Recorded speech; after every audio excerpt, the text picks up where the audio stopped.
Hey guys, Jessica from Peace Love Books, and I'm here with my mid-month wrap-up. I didn't do a mid-month wrap-up last month, and I only read like a little over 20 books a month, so it's like maybe 12 books per wrap-up, but the way I completely forget the beginning books of the month that I read, like the details just to talk about them. I know my general thoughts and I know my rating, but I'm like, wait, what was the plot of that? Because I read a lot, and I know people are like, how can you be really reading if you forget the plot of the books you read? Like, listen.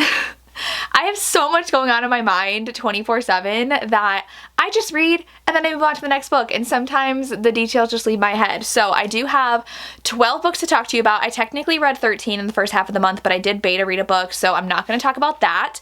But I did a lot of physical reading for this part of the month because I did a 24-hour reading vlog where I read for a full 24 hours. I think I slept maybe 5 hours that day, so I read for 19 hours, and I read I think 5 things, and so it was very, very successful, and I want to do it again. I had a lot of fun doing it actually, but then I've been doing a lot of audio listening too. So I actually read a ton physically of books that I own, which is always my goal, which makes me very happy. But I will go ahead and get to all the books that I read in the first half of May. So the first one is Where We Promise by Ashley Munoz. I was sent this from the author. I got the e-arc of the book, and then she sent a beautiful PR package, and I love this series so much. This book particularly though is my least favorite of the series, but I gave it 4.5 stars. So that's really saying something about the series. I love it. The first 2 books were 5-star reads for me. This one is a, not second chance, but they knew each other when they were like pre-teens, like kind of early teens. So I think she was 13 when they first met. And it's a sense of like, it's always been you, but never the right time that she gets with his friend. And normally I like that, but the hero was a little frustrating in how he would never go after her. So her mom ends up moving to town, and she moves around a lot because she's always looking for a new guy to take care of her, specifically a motorcycle club member. So they get into town here, and the hero's dad, I believe, is the president, and then his best friend is the vice president's son, but he's not really his best friend. They like actually don't really like each other, and so the hero basically just like lets someone else swoop in and take her, and I'm like, grow a backbone, go after what you want, and then we could have avoided all this conflict. So she gets pregnant with the other guy's baby, and he is so awful that he's like sleeping around all the time with people in front of her, cheating on her, and then like doesn't care about her, doesn't want her anymore. So the hero has always felt protective of her, and so he offers to like move in with her, marry her to protect her. And so I do love that dynamic. It was very angsty. I just wanted to push the hero a little and be like, just go after your woman, no matter what everyone else says. But overall, I really liked it. There's a lot of drama with the motorcycle clubs. It's been just like kind of slowly building throughout all of them, where I feel like it's finally gonna like blow up because we have a lot of unrest in one of them. And then we have like the good club, and then like the violent, they don't treat their women right and they're into a lot of bad things club. And so the hero was in one of those clubs, and then there's a lot of people wanting to take over and just like a lot of dangerous situations happening. So the heroine is pregnant with someone else's baby. That has been a very popular trope, but I still really, really enjoy this. So I give it 4.5 stars, 4 on Goodreads, but really solid series. The first 2 I just loved better, and there were flashbacks in here, and they got to be a little too much that like even like near the end we were still flashing back, and I would have liked a little bit less flashbacks, but really angsty, really good. Like I said, I'm just being nitpicky. 4.5 stars. Then I read Stranger Session by Lauren Beale for my Ravished by Romance book club with Lacey, and this is not something I normally would read. We were wanting to read a novella, and someone said, well, I've been reading these like unhinged dark ones, and we got a little concerned because we're like, okay, we don't really love like dark, like, you know, like SA dark and like non-con. And so the person in the live show said like this one was her least dark, and it was like not dark at all. So I've read dark stuff, and I feel like I was going in with different expectations.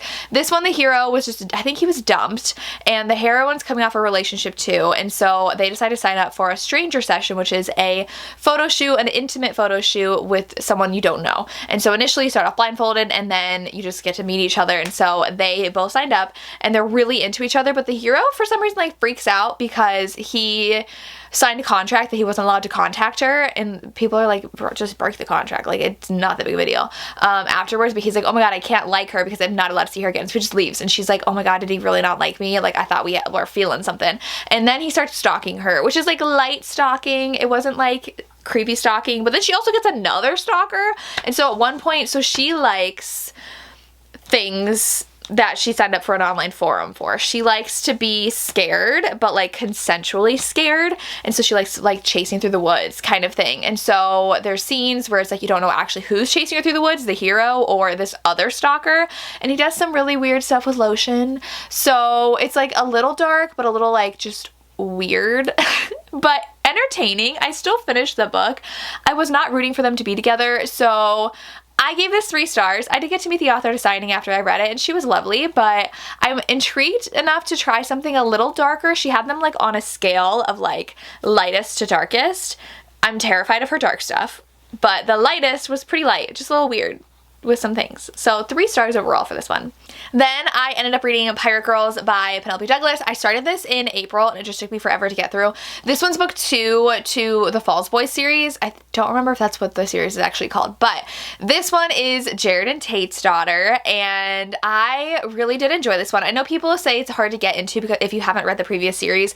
I think I love it more because of the nostalgia, because I get to see all the characters from the Fall Away series, because that series, I said Fall Away, I always call it the Bully series. I never remember what the series is called. I was reading that as the books were coming out, and I love Penelope Douglas, and this one's a lot of fun. So the heroine ends up being traded to another school because like her best friend, who she is friends with these twins, and she's really close with one of them, and that one hates his brother, moves schools, and like cuts off communication with her. And so she decides to get traded in this kind of tradition of trading one of their people to the rival school, and she just wants to see him, and it's their romance. And there was just a lot of like, well, a lot of this is like there's literally no parents involved. Like, how are you getting like the run of the town as like 16-year-olds? But I still thought it was a lot of fun. It's just like a lot of darker, not dark, but just like kind of a little creepy hijinks, kind of like a little bit of mix of the Devil's Night series in here, and it was fun. I gave it 4 stars. I would have liked a little bit more plot because there were a little bit of times where I was like a little bored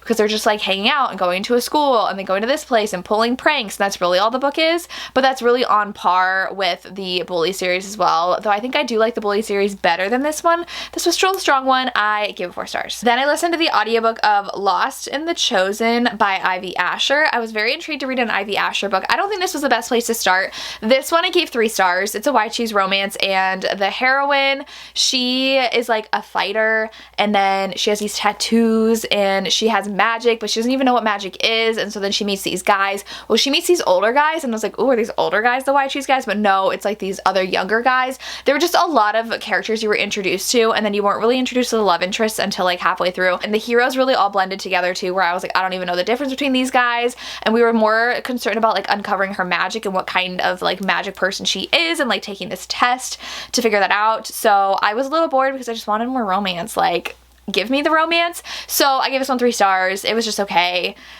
Kind of forgettable. I listened on audio to pass the time, but I don't think I'll continue this series. I want to try out different things from Ivy Asher. I just don't think this series is for me. Okay, we're gonna get into our slew of physical books. So then I read Skies Over Caledonia by Samantha Young. Gave this 5 stars. This one is a kind of small town farm romance. So the hero owns a farm. He inherited it from, I think it was his grandfather. So he is related. He's the cousin of the heroine of the previous book, so we get to meet him. He's very grumpy. He takes his job very seriously. He's very protective of his cousin, basically sees her as a sister. And in this one, it's a marriage of convenience with our heroine. She really needs to get married, and she's really rich, and she wants to stay in Scotland, but like her visa is up. They're like, you've been here too many times, because her sister lives there, because her sister is in book 2. And this one especially, it's very ingrained, intertwined in the other books. So I know a friend had read it and they're like, it was a little confusing. And I was like, oh, that's because like this person was from book 1, and then her sister's book 2, and then his cousin's book 3. So you definitely should, I think, especially with this one, read them in order. But she was going through some really bad things. She's had a really rough life because she's been through a lot, and she doesn't want to leave Scotland. And so she proposes to marry him so he can get money for his farm, and because he doesn't want to ask his family, even though like his certain relatives are pretty wealthy, like his cousin. And she gets to stay in Scotland, and so she has to move in, and she really takes to farm life. She really likes it, and there's a lot of like my wife moments in here that had me swooning. I love my wife moments. He's very protective of her. There's even one scene where she's like, well, if you're gonna go sleep with other people, like please tell me, because they're not like exclusive. They've never had that like talk before. And he's like, the only person I've ever thought of sleeping with right now is my wife. And so you get those scenes. He's very much like a silent, brooding hero. There is romantic suspense in here. Definitely someone is stalking her, and there's animal death in here, so definitely know that going in. It's a little like jarring, but I love this so much. 5 stars. Love Samantha Young. Then the next book I read is one that I picked up at a Polycon. Look at me reading books I buy. So this is Behind the Broken. Tori and I both bought this because this is underneath the dust jacket, and it really reminded us of like Hermione, and so we were like, we have to read this. So this I'm giving 3.5 stars. It's actually a Mafia romance, and it didn't feel too Mafia until the last like 30%. So the heroine is the daughter of the presidential candidate, and she needs a bodyguard, and the hero sees that there's a hit out on her, and he is kind of part of the mafia. He's more so like a mercenary group who like takes out bad guys, and he decides to like fudge the records. He gets to be the Secret Service person that's protecting her, so it's Bodyguard, and people see her really close to him in public, and they're like, oh, is this a new relationship? And her parents are like, why don't you pretend to date so people aren't suspicious and he can be around you all the time? So it's fake dating Bodyguard, and he had lost someone in the past. In the prologue, his fiance was murdered, so and I think it was his uncle that did it. There's just like a lot going on in here that was a little hard to focus on, especially at the end when we were getting like a lot of like the villainous speeches. I was like, who are you again? There were just so many characters to keep track of, and the writing was a little clunky in the beginning, like it was trying too hard to be a Mafia romance. I don't know how else to explain that, but I finally got like used to it, maybe like 10% in. I was like, okay, now I'm like in the groove of the story and I'm getting used to it, and I just wanted more Mafia romance because a lot of it was just like fake dating Bodyguard romance and not Mafia romance. So then we got that in the last like 30%, which I enjoyed. So I will probably round this up to 4 on Goodreads, but 3.5 so far. I am intrigued enough to read book 2, especially after the ending, but I wanted a little bit more, but it was still an enjoyable read. Then I read Whiskey Beach by Nora Roberts, and I highly recommend listening to her on audio because a lot of her books have very like mundane scenes, this one especially. So this one, our hero had been accused of murdering his wife because they were on the brink of divorce. He comes back home and she's murdered, and they're like, you did it, and he's like, no, I didn't. And so everybody thinks he did it, and he is not arrested for it though. So he moves to this like beach town, and he's writing a book, and he runs into, I think like her grandmother owns the house, so she has like a bazillion jobs. She's the housekeeper, she's a yoga instructor, she does all these things, and she kind of like forces him out of his shell and helping him through things. But then there are like dead bodies showing up, and people hear that he's in town and that he murdered his wife, and it gets very soap opera at the end, which is like my favorite thing with Nora Roberts books, of like the whodunit kind of thing, which I really enjoyed.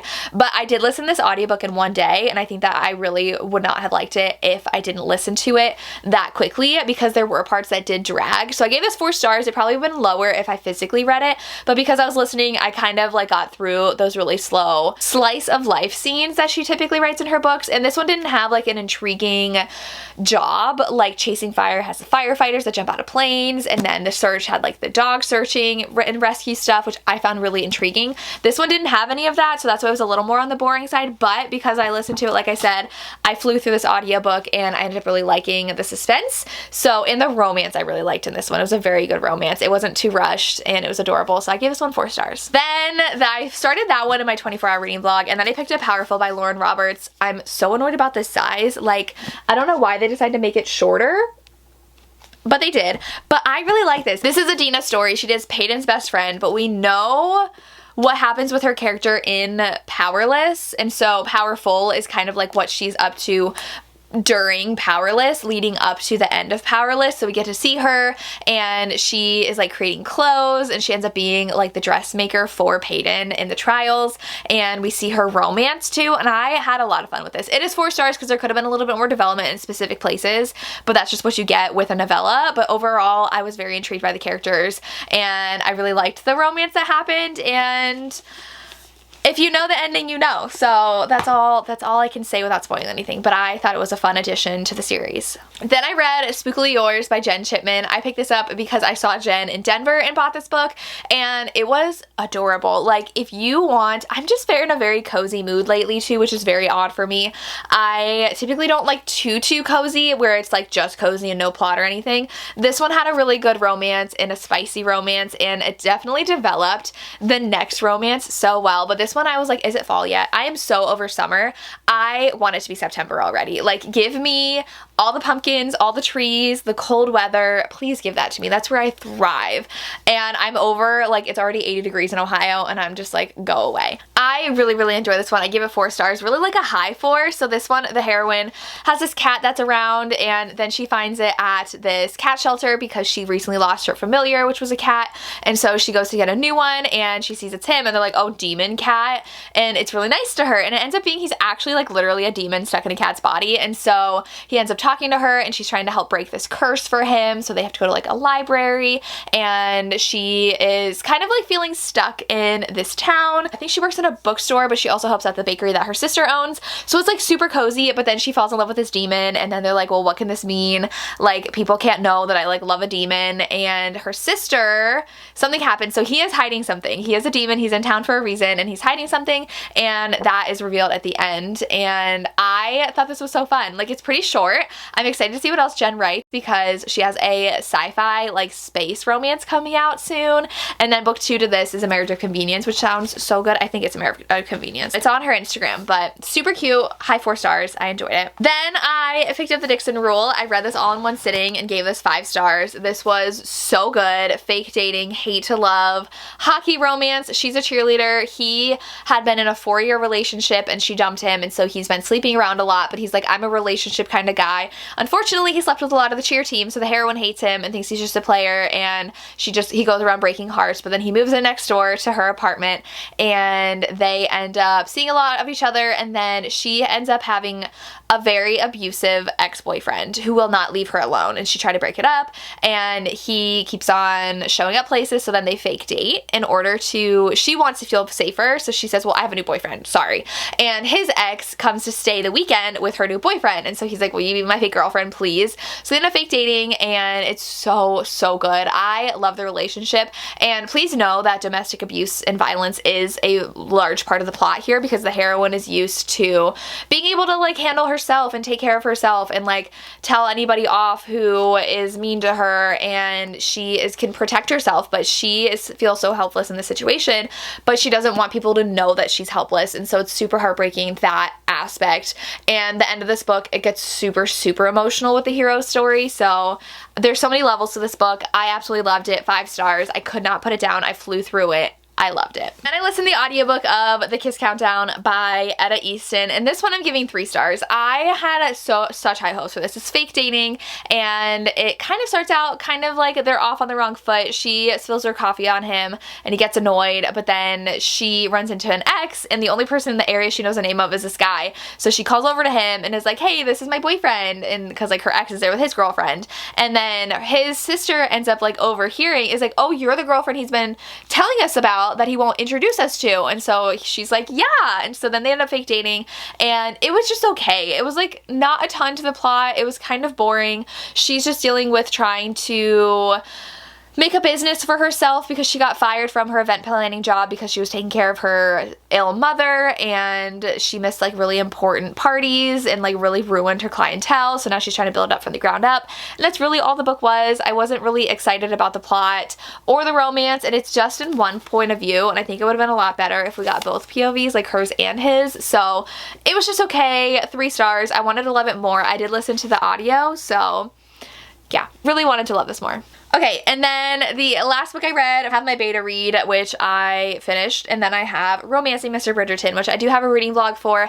I gave this one 2.5, 3 stars. This one originally I gave 4 because I was just loving the series, but reading it now, this is book 4 in the Bridgerton series. It's what the new season is based off of. Colin is not a likable hero whatsoever. He's supposed to be charming, but he just complains all the time. He's jealous of Penelope. He's like, I have money, but I have no passion, and I just like have nothing to live for. And I was like, I really don't care. And it's a friends to lovers romance, but Penelope had been pining for him for like 10 years until he's finally like, you know what, I think I do like you. And then he likes her. And I want the man to pine, not the woman in a pining relationship. And I just didn't love it. I didn't feel like his desire for her until like really later. And the plot was very, very lacking compared to the other books. It was just like trying to figure out who Lady Whistledown is, and then Colin wanting to write and being jealous that Penelope can write. So I was not impressed. I liked it even less the second time around. I didn't hate it, but I was just like, man, these characters are not it. No. And the romance didn't happen until Penelope lost weight, which is not it either. So 3 stars, more like 2.5. My least favorite of the series. And those are the books that I read in the first half of the month. Let me know what you've read so far this month and what you thought of the books that I read. I would love to hear, and that's all I have. As always, thanks so much for watching and have a good day. Bye.